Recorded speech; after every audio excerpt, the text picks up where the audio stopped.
Hey everybody, Raven here, and today I want to share with you some really cool recent finds from my local coin shops. I've been searching everywhere looking for cool stuff, and on this table we have a little bit of everything for everyone. Everything from currency to vintage silver, sterling silver, numismatic coins that are high grade and worth quite a bit. And I'm just really excited to be able to share this stuff with you. Some of this will go into my deep stack, and some of this will be available in upcoming auctions. You just never know what we're going to do. First thing I was able to grab, or that I'm going to show today, is this half roll. Yes, 10 silver coins from Australia, the Dusky Dolphin. These are silver coins because they are $1 denomination. Very, very cool item to get my hands on, as these have become harder and harder to get, even though they're a new coin. It's just how it is with supply and demand, and they're all the way from Australia.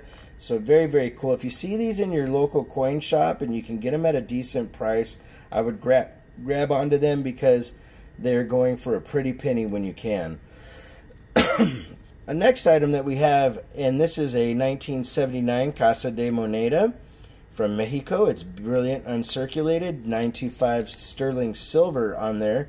This one is really, really cool, and has the pan here on the back right at the U.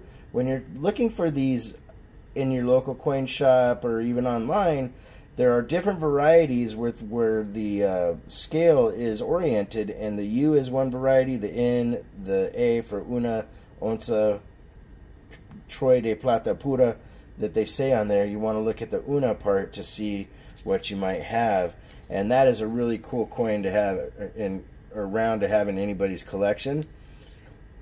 I also ended up picking up a 1921 Mexico dos pesos. These are an awesome coin to have in anyone's collection, and you don't see them very often, at least in really nice condition like this one. A lot of them are beat up, and even in beat up condition they command a pretty good premium because of the coin and what it is. Next item we have up here is a 1922 peace dollar in MS62 plus condition, which literally means it's an mint state coin. It could get a 62, a 63. You just don't know. Maybe even very slightly possible up to a 64, but it depends on if you got it graded or not. We got a 1921 Denver minted Morgan silver dollar, and this one is in AU condition. Very, very nice coin, and I like Morgans quite a bit. Normally I get a little bit higher grade, but that one was, I think it's a little nicer than AU, but hey, I'm going with what the dealer says on the sheet that they had. All right, 1966 Switzerland 5 francs, brilliant uncirculated. This is a gorgeous, gorgeous coin. Just under a ½ ounce of silver weight on there, 0.40, so 0.4 of an ounce. Yeah, just under a ½ ounce. Very gorgeous coin. The cartwheeling on that is epic. I also came across an 1894 Indian cent that I thought was pretty nice. And this one, I know it's not as easy to see in this phone camera. Try to get it to scope in a little bit, but it had a really nice shield, full liberty and whatnot, and I figured it was worth excuse me, worth the purchase. Then we have a Carson City Morgan from 1891, ladies and gentlemen. This has some really dark patina on it.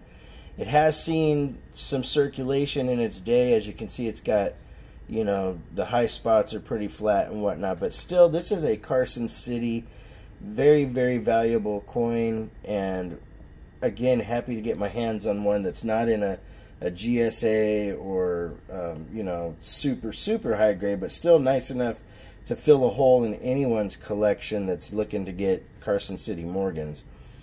We then have a 1925 peace dollar, MS62 plus. Again, very nice example of a peace dollar. Very beautiful coin with a great cartwheeling. You can see all the details on the feathers on the reverse with the eagle there. And like I said, these peace dollars could grade a little higher. Could get a 63, maybe a 64, but it could get a 62. I'm not a professional grader. but I figured, you know what? I know that's at least an MS62 or higher. Up next is from 1853, a seated Liberty half dollar. This one has the arrows and the rays on the reverse behind the eagle there. This one is actually more of a key date coin, and in VF20 this one is worth quite a bit, and very, very fortunate to get my hands on that. You don't see a lot of the seated Liberties in local coin shops, especially in a raw condition. A lot of people get them actually graded in the hopes that they find something, you know, a diamond in the rough, so to speak. Up next, we have a run of walking Liberty has. We have a 1940 Philly in AU-BU condition. We have a 1941 Philly AU-BU.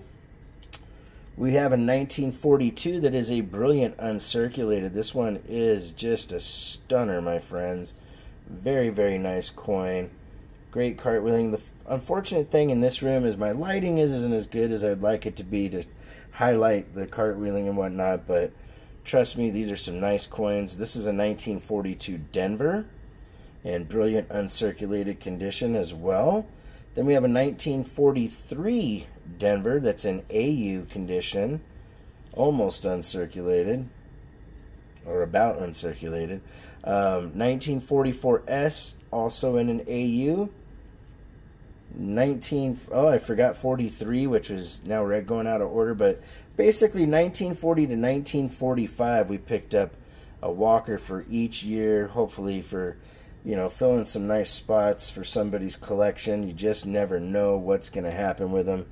Then I got lucky and I got myself some foreign currency, one of them from Canada. This one is in just gorgeous condition. It does have one line here down the center where they didn't crease it completely, but it did make a little ripple in the paper. But that is a very nice example of some beautiful Canadian currency.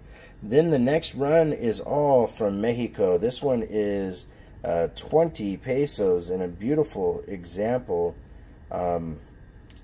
Perfect condition, no wrinkles really. It's got one little pucker spot here where somebody grabbed it with their nails trying to adjust it probably in the holder, but other than that, that is a gorgeous bill. This one right here is 5 pesos, and just the artwork on this is unbelievable. I really, really enjoy getting these different bills from countries such as Mexico and other places, but this time I focused on Mexico. The person that I got these from had a nice little collection of Mexican currency, and I literally cherry-picked the best ones out of it. The last one is 1 peso, and that thing is gorgeous, my friends. Really like it. It does have one prominent kind of wrinkle here in the bill, a little edge crease here, but still, for its age and its lifetime, that's still a really nice bill that, you know, will add something to anybody's collection that likes to have currency and whatnot. Then we have a slabbed, NGC slabbed and certified VF30 1858 seated Liberty half dollar with beautiful patina. I really like this coin. I like the darker coins quite a bit. Sometimes they don't get the kind of grades they deserve. I think this one's actually a little better than a VF30, but this is still a great coin to have in your collection. To find one is, you know, in some areas almost impossible. I was lucky to come across that one, and yeah, that one is worth quite a bit. Same thing with this 1925 PCGS slabbed and certified MS65 1925 piece dollar. This thing is just a beauty. The cartwheeling in this is phenomenal, and again, this coin in this grade has a pretty high premium, but it's one of those ones that if you want high grade piece dollars, getting them slabbed to make sure it guarantees you that, hey, that's definitely an MS65. Then next up we have a vintage Johnson Matthew bar, and it has some really nice toning at the top. It's still in its original packaging, and that toning is just really, really cool. But You know, Johnson Matthey, a prominent bar to collect, and this is a 10-ouncer. Can't go wrong at all. Then last but definitely not least, I got myself a sterling silver top hat, my friends. This thing is really, really cool. Matter of fact, right there you can see it's stamped sterling silver. It has the hallmark for the maker and everything. And this is something that I thought was so neat. And matter of fact, I'd had my eye on this for a little while, and there was a sombrero that was next to it, but unfortunately I didn't get there fast enough to buy it. The sombrero was sold, but I got the top hat.